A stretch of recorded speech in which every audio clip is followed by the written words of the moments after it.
This has been a long time coming. A long time coming. Welcome, ladies and gentlemen. Welcome, scallywags and swashbucklers, to the Gaming Galleon. I am Captain Raz, and like I said, for me, it's been a long time waiting to bring us to where we are today. We have the boat docked in bay, in like a bay in Paris, right outside of Notre Dame Cathedral, a millennia-old cathedral, Catholic cathedral, the first building to ever have flying buttresses. You remember when you were in junior high and you heard that term for the first time, flying buttresses, and you got to say it in class? All right, it was a different time when I was growing up, maybe, but yeah, this is one of these shows where when we first got the boat, I was like, ugh, I can't wait till it's time to go out to Notre Dame. It's dangerous tonight. This is going to be a creepy one. We're basically cat burglars today, and we're trying to infiltrate Notre Dame via the catacombs to rescue 4 virgin maidens who are on the chopping block by this crazy guy named Jacques de la Morte, who has a bunch of demonic worshippers. And tonight's the night where he starts making sacrifices. So it's our job to get in there, lickety-split, help these girls and get out. This is Time Splitters 2. That's what we're playing today. I feel like I have so much information and I'm saying it out of whack. It's the Gaming Galleon. We're going to play Time Splitters 2 today. We've also got this chest is awesome. Very excited to show you guys what we got in here. And then, of course, we have your questions, concerns, queries, and whatnots in the mailbag or in the mess hall, depending on how mouthy you guys are over here. And it looks like you're already pretty mouthy, so we'll see what happens. Anyway, Time Splitters 2. I wanted to share this game with you guys for so long, because it's like the perfect game for what we do here. In fact, I think this game has inspired a lot of what we do here in the Gaming Galleon. It's all about travel. It's all about starting from somewhere and going somewhere every week in a different spot, in a different place. And that's why this was such an ambitious game, because it's a first-person shooter, but unlike Doom, or unlike, Perfect Dark, or GoldenEye, it is a game where they tried to take you to so many different places and civilizations and put so many different kinds of weapons in your hand in one game. It was like, how many different games am I buying on this one disc? Time Splitters 2, I'll say, had a really cool history in that, here's the thing. A lot of you may be like, okay, a first-person shooter, there's a lot of those. Why is this one so special? Because to me, it is special. It's the best first-person shooter series I've ever played. It's my favorite, hands down. And you may be thinking, what's so special? Well, if I had to, try and convince you in terms of pedigree, in terms of branding, let me tell you where this company came from. In the N64 days, there was a little game called GoldenEye. I'm sure one or two of you have heard of it. I wish I could get to my Jolly Roger, by the way. I don't want to dig in there. There's no way. I just get stuck. So, in the N64 days, GoldenEye basically introduced first-person shooting to the console market. And obviously it was incredibly successful. And it was made by a team of developers called Rare. And Rare was like Nintendo's golden boy at the time. They were a second-party developer that made not only GoldenEye, an excellent first-person shooter, but a number of excellent racing games like Diddy Kong and Mickey Speedway USA, and also platformers like Banjo-Tooie, and of course, the unbelievably legendary Conker's Bad Fur Day. So this was like a company on fire during that time. But as the PlayStation 2 came out, a number of the developers from GoldenEye got a little itchy, and they decided that they wanted to kind of move on from Rare and start something of their own, a little company called Free Radical. However, that wasn't everybody. A lot of very talented people who worked on GoldenEye. So there was like this shift. So you had half of this brilliant team staying with the N64 and continuing to develop with Rare to make Perfect Dark. And then you had this other company of pioneers who went into the PlayStation 2 to create the Time Splitter series. Now, I have to apologize on our way here. Time Splitters 1 got thrown overboard. It's missing. I have no idea. In fact, it's such a common game. I know we have more than one copy, but it's somewhere in the hold. I have no idea where it is. We really need to get some inventory going around here. You just don't understand how many PlayStation 2 games there are. Okay, it's one thing if we have to inventory the NES, but PlayStation 2, we almost need another boat for them. Okay, so here's Time Splitters 2. That's what we're playing today. You know, we got this $8, so that's reasonably priced for these days. But anyway, Time Splitters was kind of a launch game. I believe it was a launch game for the PlayStation 2. And it was basically, you know, GoldenEye level. Actually, it was really good. It was fast. The load times were really bad, but it was a fast game. And whereas the time travel thing was very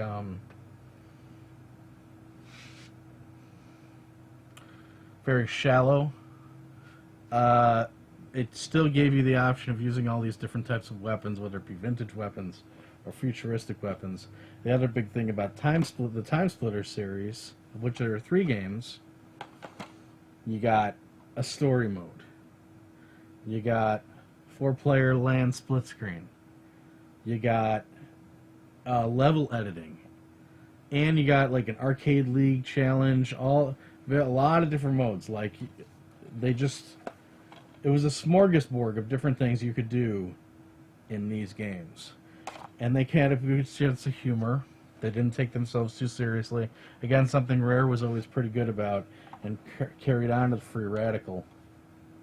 I personally didn't really get into Time Splitters until the second one.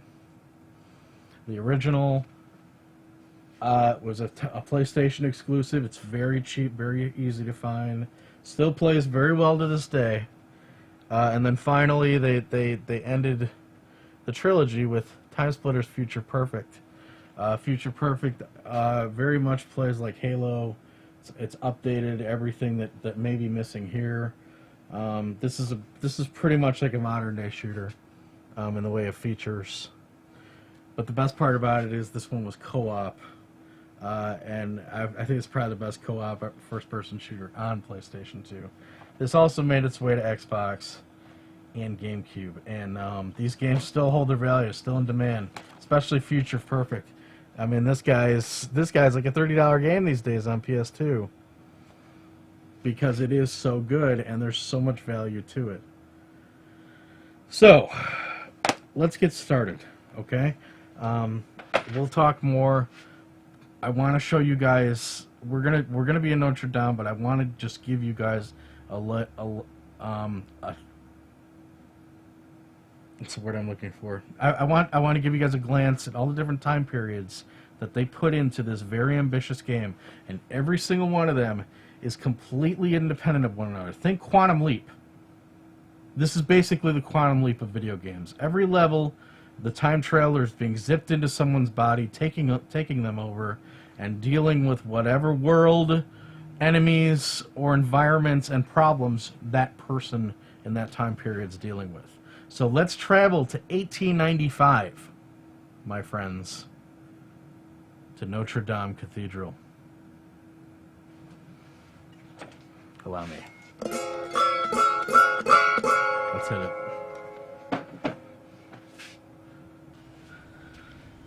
So this is where our time travelers of really no importance, what their names are.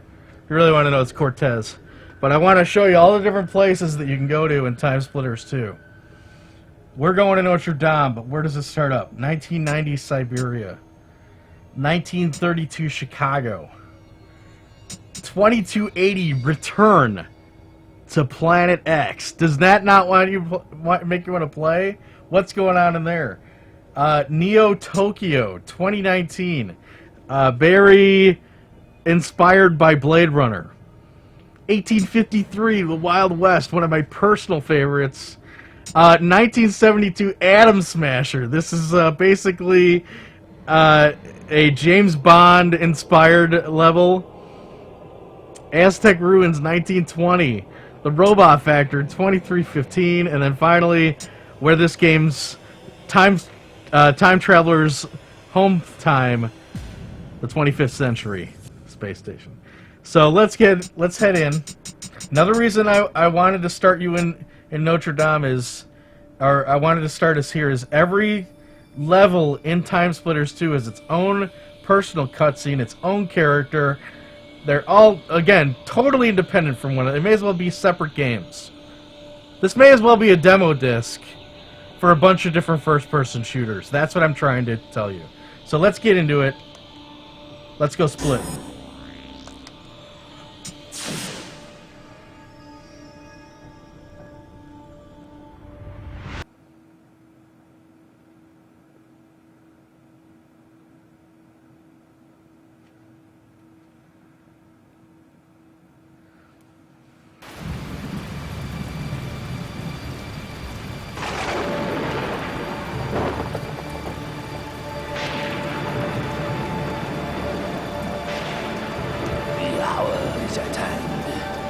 Of heaven will be opening for me.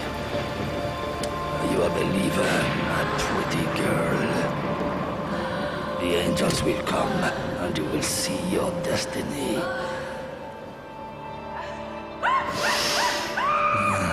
So pure, so innocent.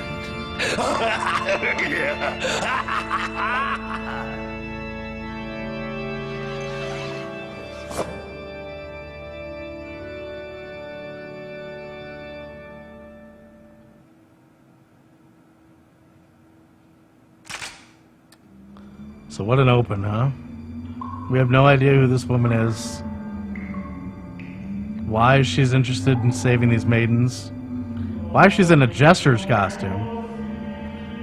But we do know we have two things. We have a shotgun. We have our temporal uplink. Why do we have this thing? Well, we're time travelers. This is the one thing that makes us know that we're not this woman. While she's here to save these four maidens, we're here to get the time crystal back from the Time Splitters. And this is what we're going to use to track it. But for now, let's make our way through the catacombs into the lower levels of Notre Dame.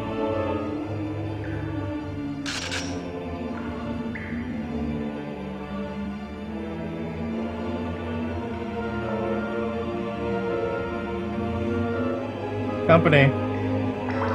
Ugh. I got hit. You see that? There's no regenerating in this. No overshield. There's power-ups. But this is old school. Okay? You get hit, you gotta live with it.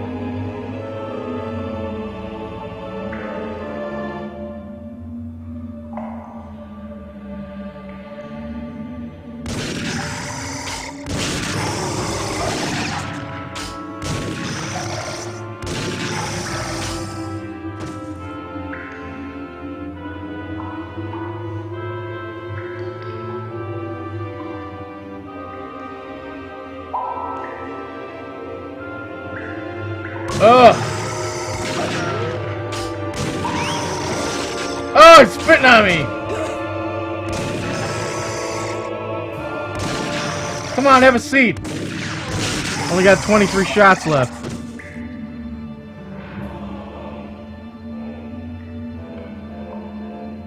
Locked.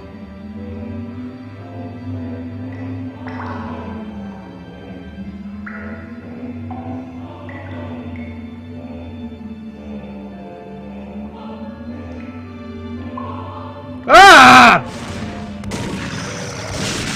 There goes his head. Gotta love that satisfying shot, huh? Satisfying sound of the shotgun.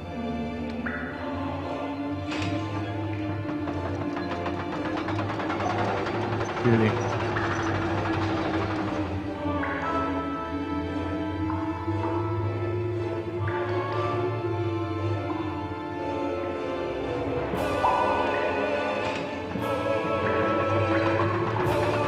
So Notre Dame's like 1,000 years old. Can you imagine being in a place that's 1,000 years old? I mean, I'm from America, guy. I don't know. I know some people across the pond who watch the program, and you know, we've taken the boat to some pretty old places, but you know, being an American, I'm still wowed by whenever we see something man-made that's older than, you know, a century. I'm not even in one of the old parts of America. We're, you know, we dock in the Midwest. Even to go to somewhere like the East Coast is, you know, kind of mind-blowing for a guy like me. You know, the interesting thing about Time Splitters is, and you're not going to get a flavor for this, but the mood of this level.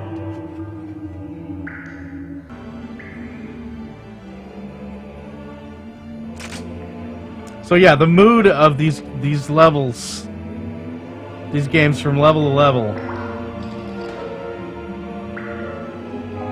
For one thing, we haven't, you know, seen any human beings.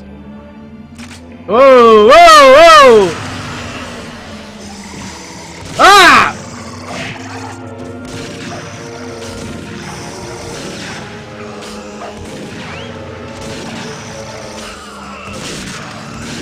I'm trying to wet him down with the wine here.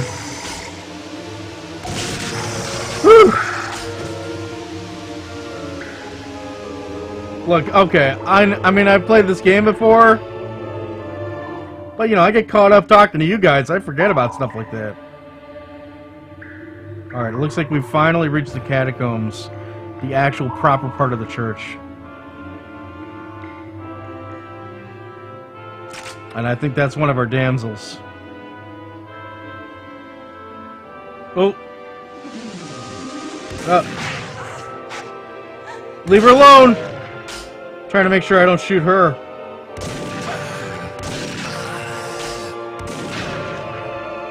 You're like Captain Res. What? There's no auto aim? There's no reticles? Yeah, there is. There's all that stuff. I just turned them off. Hi. You're welcome. Thanks. Where are you going? Story of my life. She walked in and walked right out. Walked in my life and walked right out. What? Alright, well, she... Let's see if we can get her out of there.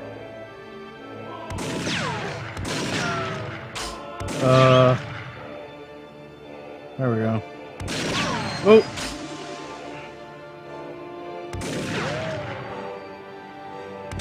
He's smart, huh? There we go.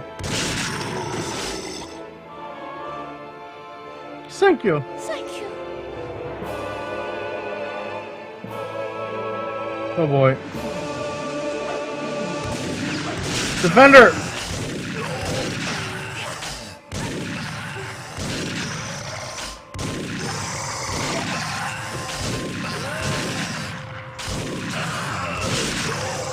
Ah!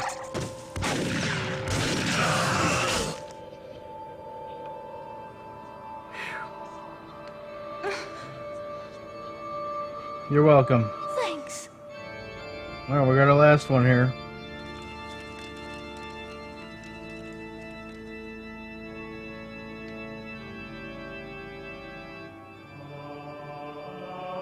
Whoa. Whoa, lady. Oh, boy. Well, you know what that means. That means we're going to have to go up into the bowels, up into the main part of the church, to find the last prisoner. Not to mention the time crystal. Alright, but we're going to stop her right here. We're going to come on back. Hope you guys are liking this so far. I mean, again, I have waited a long time to share Time Splitters with you guys, and it's a real tragic story. How this series ended up. They had a whole fourth one developed for PS3, Xbox 360 era, or at least the developments were in the works, and finally, the developers decided, you know, in this world of Call of Duty, a game like Time Splitters just has no place. So it never made it to the light of day.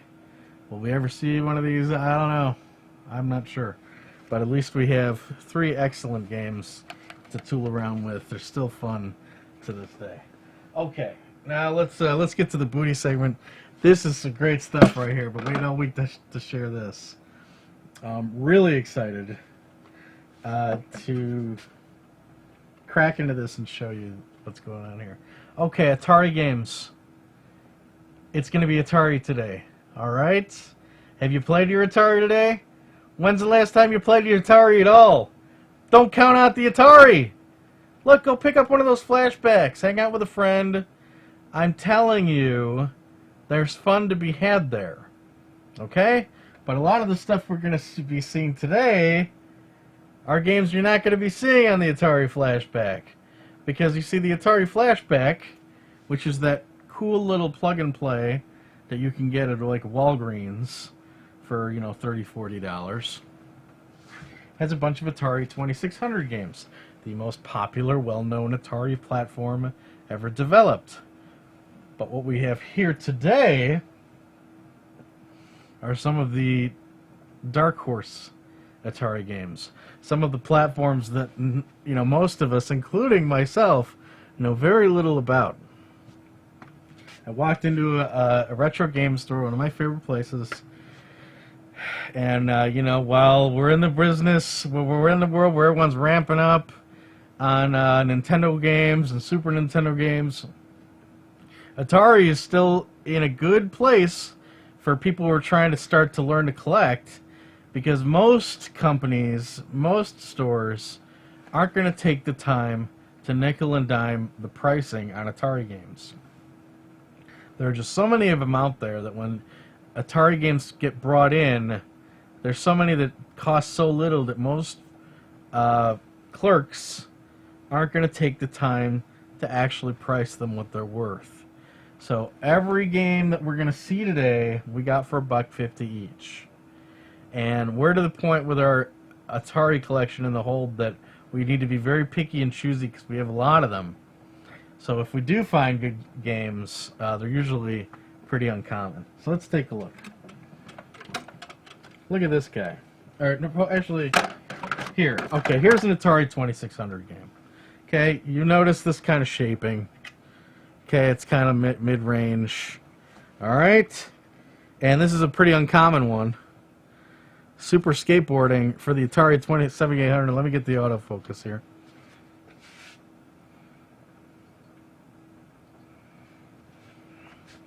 Super Skateboarding for the Atari 7800. The 7800 was, it's a great little system.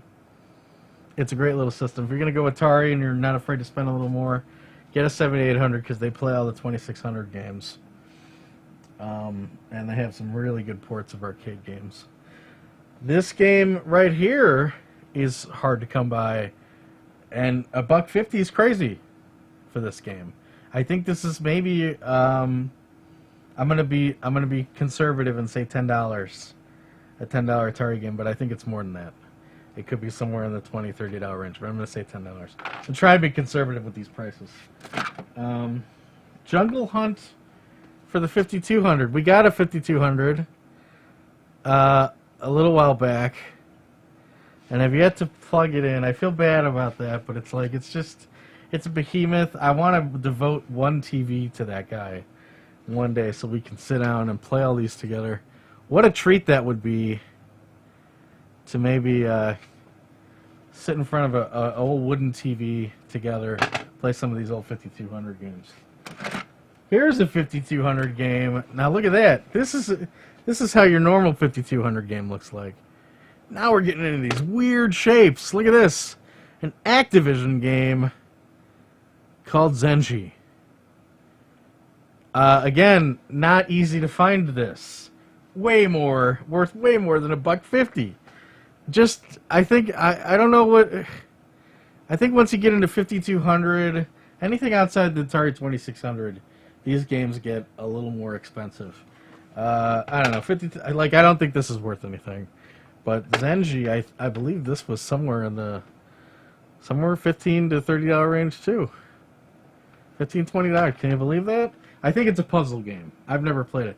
And that's another thing about these Atari games. Some of them, I don't even know what we're doing. Super skateboarding? Who knows? Is it 2D? Is it top-down? I have no idea.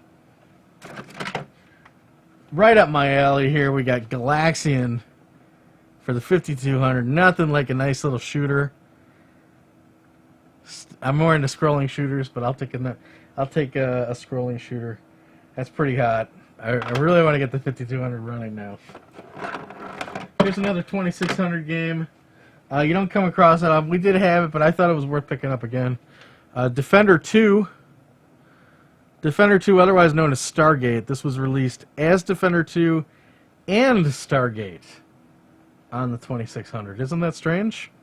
That shows you just how saturated this market was right before the video game crash of '83. They started releasing the same game with two different names, thinking people were going to fall for it. Here's another cool 5200 looking game here. Zone Ranger? I looked this up, and this looks like a really badass, like, asteroid clone. I was like, a shooter? For the 5200? I'm in! Again, made by Activision with that great, very unique shaping. Another hard-to-find game, and worth way more than $1.50. Really excited about that. Alright, and then we got into these guys. We've seen these not often. Well, just those two? I swear there were more of those. Huh, whatever. Here's another 2600 game we just didn't have. Fathom. Never heard of it before, but after I did a little research, you apparently play a dolphin and a seagull. Try and figure that out. It's a weird one. Shoutouts to Classic Game Room for having a review on YouTube for that. That was pretty neat. Looked interesting. Okay, so alright, so this is right. Yeah, okay, this is it. And then, of course, we have, not of course, but again, talking about Atari systems you've never even heard of, we got some Atari 400 games. Okay, Atari 400 was like, you had a keyboard. Okay, I've never even touched one. I know of, they're just not around. I know we have some of these games, and some pretty decent titles, too. I think we have, like, Wizard of War and Centipede. What is this? This sounds like it's more of an application than anything. Telelink 2? I don't think that's a game. That sounds like that's pretty stupid. But the other one's not so stupid. You got Jumpman Jr., which was a really great platformer. I used to play this like crazy on the Commodore 64, my dad's Commodore 64. Great music, great sound effects. Some of you older gents may remember this one. It was pretty popular. And then my jaw hit the floor when I found this one. For the Atari 400. Arguably the most obscure of the Atari games systems to collect for. We have Nolan Bushnell's Hero. Why are you so impressed by this, Cap and Raz? Well, this was made very late, 1984. Think about that. An Activision game for the Atari made in 1984. What kind of games were out in 1984? Legend of Zelda was out in 1984. Super Mario Brothers was out in 1984. Okay? Think about that. So the fact that someone was taking the time to program Atari games in 84, that alone's crazy. But it turns out that this, much like when developers take the time to make games in a platform's later years, sometimes they make some of their best. And Hero, especially for the Atari 2600, has a huge following. It's basically a guy splunking, saving people in a cave, and he's got like some bombs where he can blow up walls, and he's got a helipad backpack so he can fly a little bit. Okay, no big deal. But for the time, not even for the time today, this is still a very playable game, but it's also very well known. And to give you an idea, this guy for the 2600. I was willing to spend... we have one copy of Hero in the hold. And I've only seen it once out there. And when I saw it, I bought it. Because they were asking $15. And you're like, $15 for an Atari game? I know, I get it. But it's, first of all, it's that good of a game. And second of all, it holds its value way beyond $15. That's usually a $30, $40 game. I'm not kidding. Just for the card. And so here we have Hero for the Atari 400? Not even like... This is not a common platform to find games. And this is an uncommon game on that platform. There are guys online buying this for $60, $70. That's what it said. That's what I was looking up. Can you believe it? I'm not kidding. Hero. Are we ever going to get an Atari 400 to play these? I know of an Atari XE here in town, which is basically the more updated version. It can play Atari 400 games, it can play Atari 800 games. It's got a keyboard. It's like pastel. It's very 80s. They're asking like $100. I told them I wouldn't pay anything higher than $40 for one of these guys. They were like 75 is our lowest, so I don't know. I don't know if we're ever going to get to play Hero on the Atari 400. But I'll tell you what, it ain't going nowhere. It ain't going nowhere. So these were $1.50 each. 1, 2, 3, 4, 5, 6, 7, 8, 9, 10. So what's that come out to? $11.50? Is that right? $11.50 for that haul. And as I was ringing up, and this is probably going to put us over, but I think it's worth our time.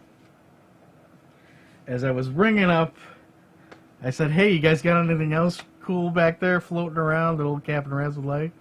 And that's when my buddy, the manager, said, "Yeah, what do you think about this thing? Do you have any interest in a Sega Master System 2?" And I said, "By God, am I?" It's still wrapped up. It's still a mess. And he was asking $40.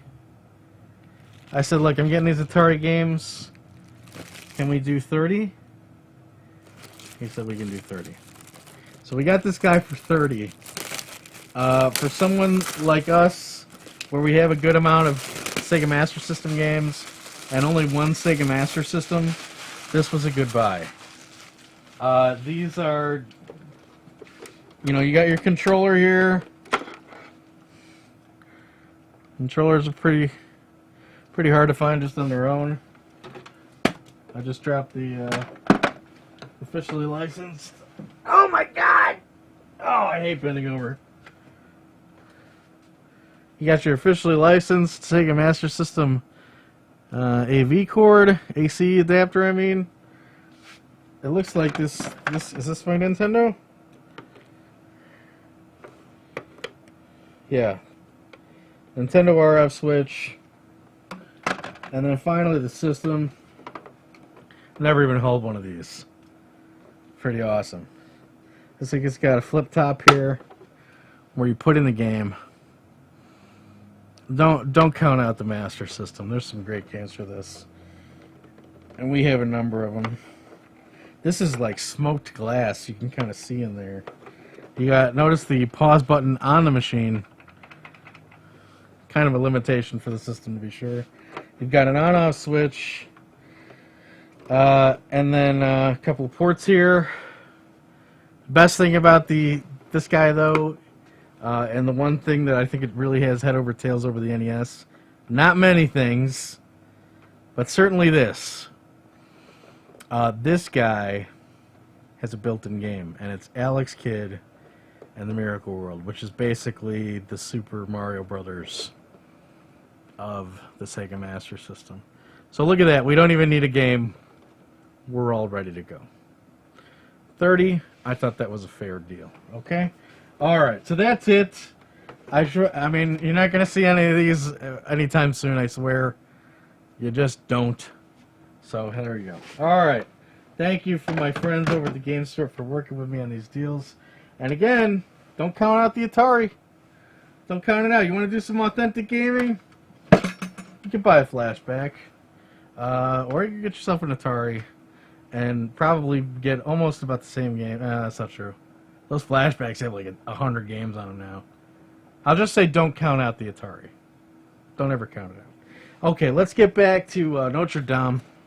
We've made our way out of the catacombs. But this is a big cathedral.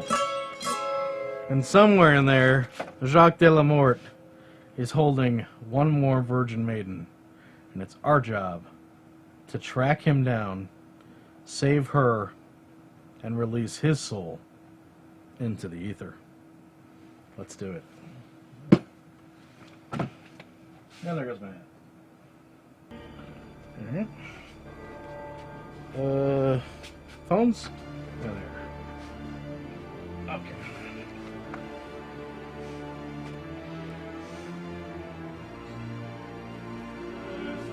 Oh. 12 shots into the abyss.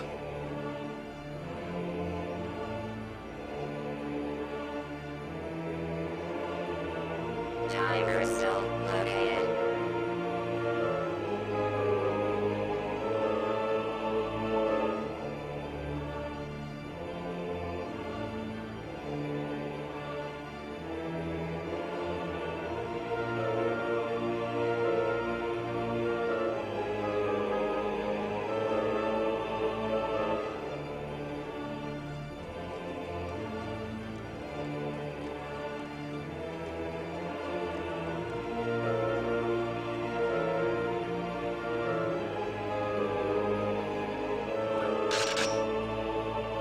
Oh, man.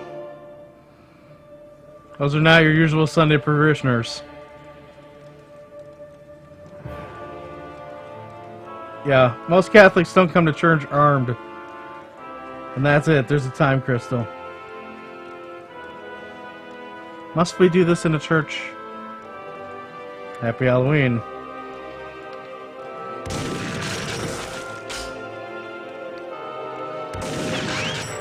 Ah!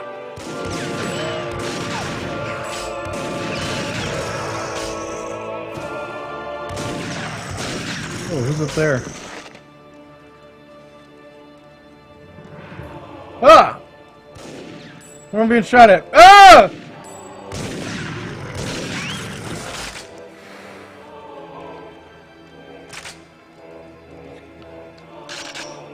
That's good. I'm out of shells, so I guess I'm going with the pistol.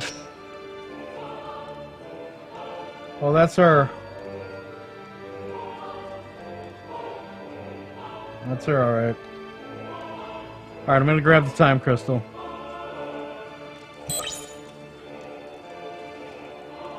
Need to find a way to get her down. Okay, sweetheart.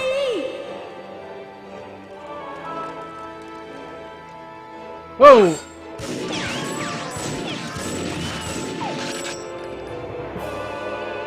Oh, double fisting. Ah! Hey, hey, hey! I'm right here, pal. Oh, come on. Why is this guy not dead? Ah! Are you serious? Unbelievable.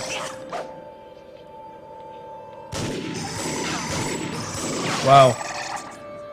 You guys aren't going to tell anybody about that, are you?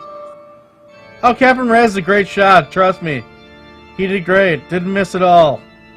I was getting beat up with a... I was getting beat up by a zombie with no arms. How humiliating. Oh.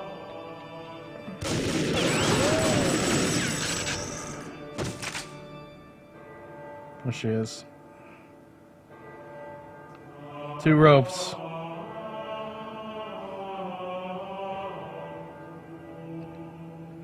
Here we go.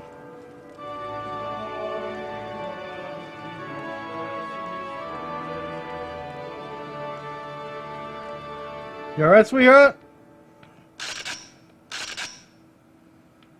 We gotta get her out of here.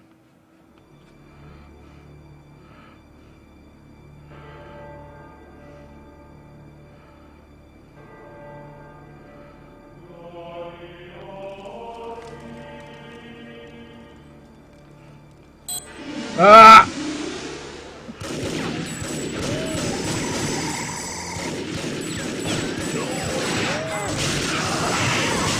Who are you? Oh, it's the it's the Hunchback of Notre Dame, and he's got a shotgun. Beautiful. Alright, I'm kidding. I knew he was gonna be here.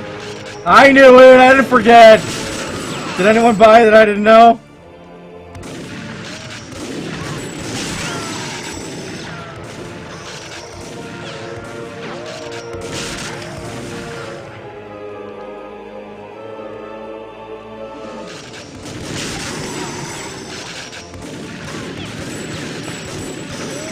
Alright. I'm out of bullets.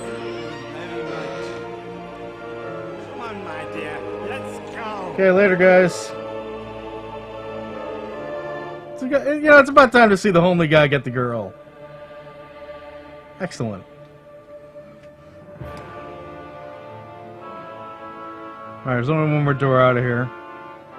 We still gotta track down Jacques de la Mort.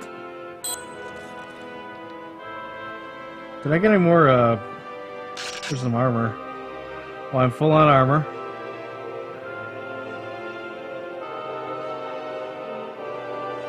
Some more shoddy here. Whoa!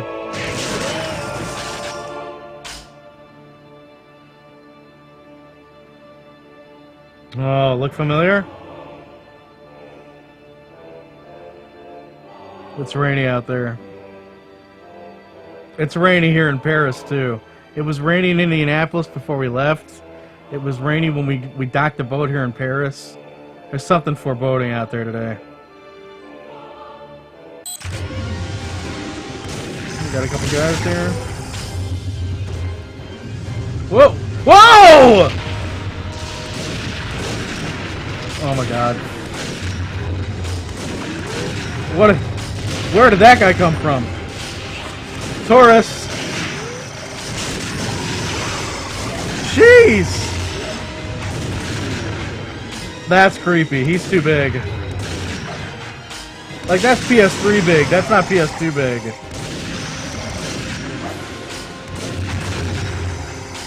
Almost got him.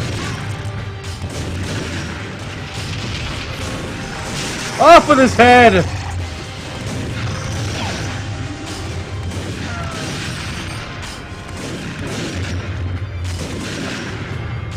Oh, he's got a headache. Oh, man. That was awesome.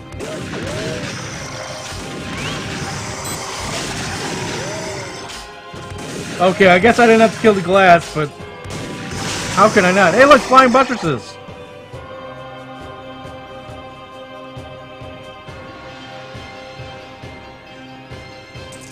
Extra shells here. Where's that darn wizard?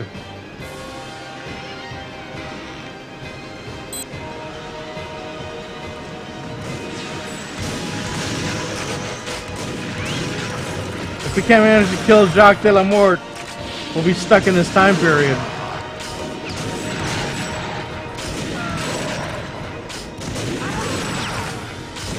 Portal's not going to open up unless we finish him.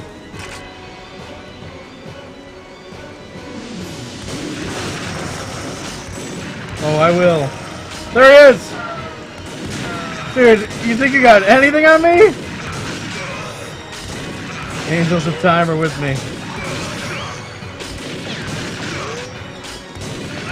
Bye, Morty. Boom. And that's it for us. Time to split.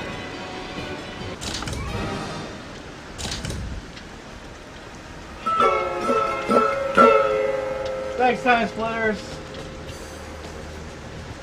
Ooh, it's rainy. Alright, we're out of there. Camp and Rez, you showed us the entire level. Yeah, I know.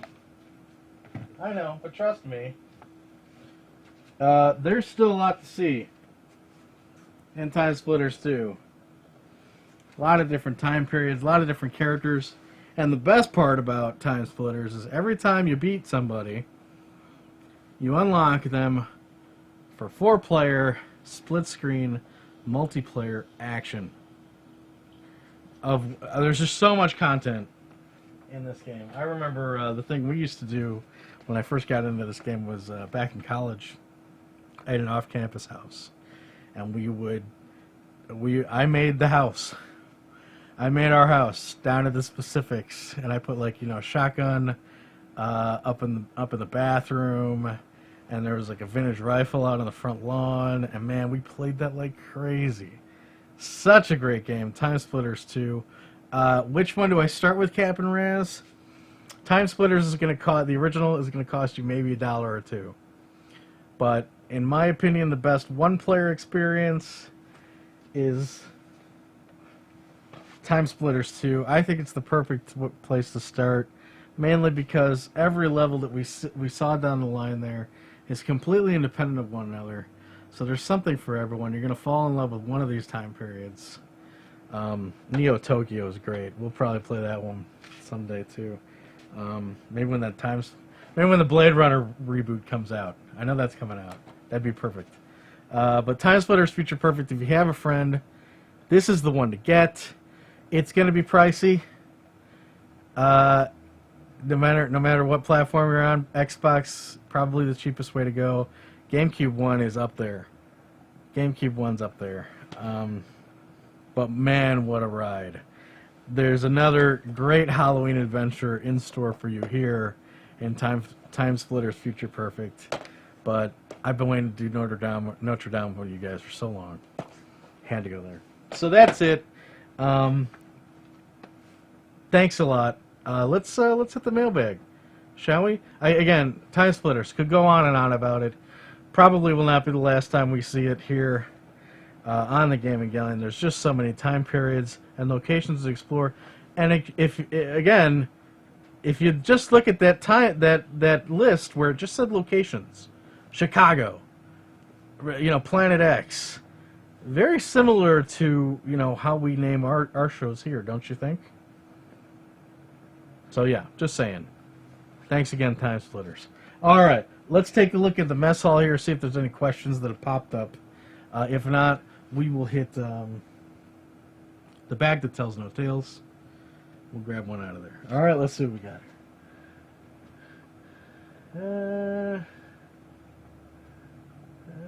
I'm looking for questions. I don't think so. I don't think we have any questions. Okay, that's fine. No problem. So let's hit the mailbag, shall we? All right, let's get started. Okay. If you have a question, feel free to send it to gaminggalleon@gmail.com. We'll drop it in the bag here, and we'll get to it eventually. Ugh. Jeez. All right. This comes from Duke092. He says, I have a question for the mailbag, if you don't mind. Absolutely. How polite of you. What is your favorite gaming accomplishment? For example, mine would be getting every achievement, including DLC in Dragon Age Origins. My favorite game of all time. That was a good game. My favorite gaming accomplishment?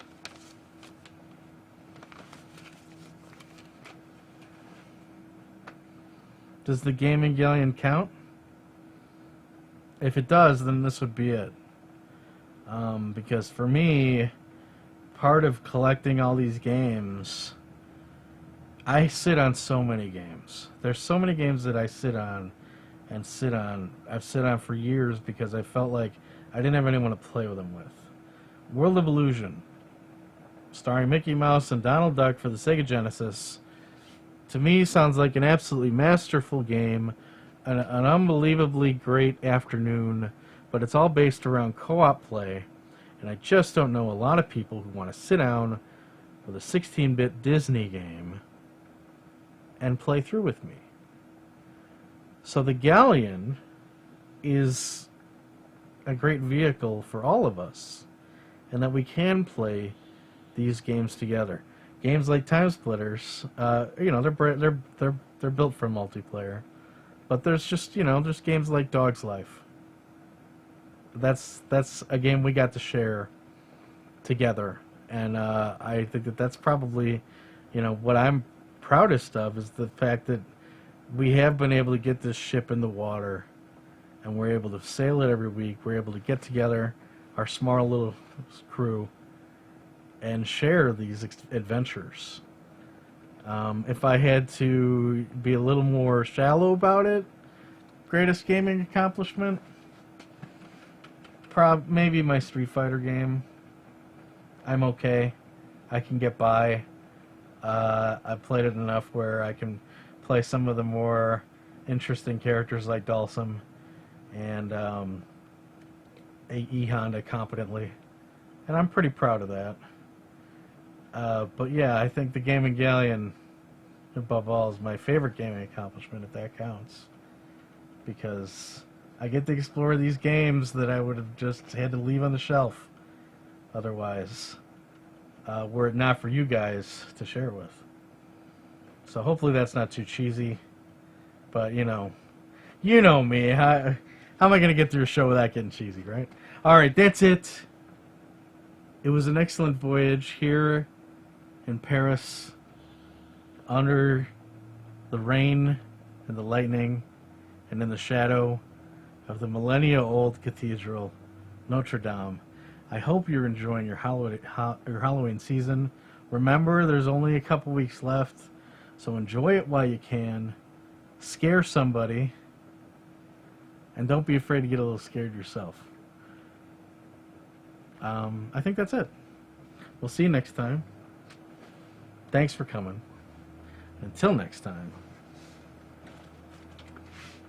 How I know do to ye fair Spanish maidens. How I know do ye ladies of Spain. For we received orders for to back up that hunchback.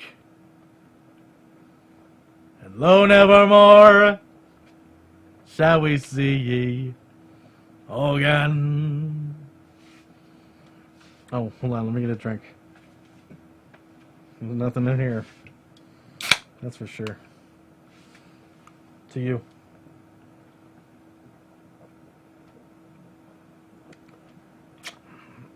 Keep your powder dry, mateys.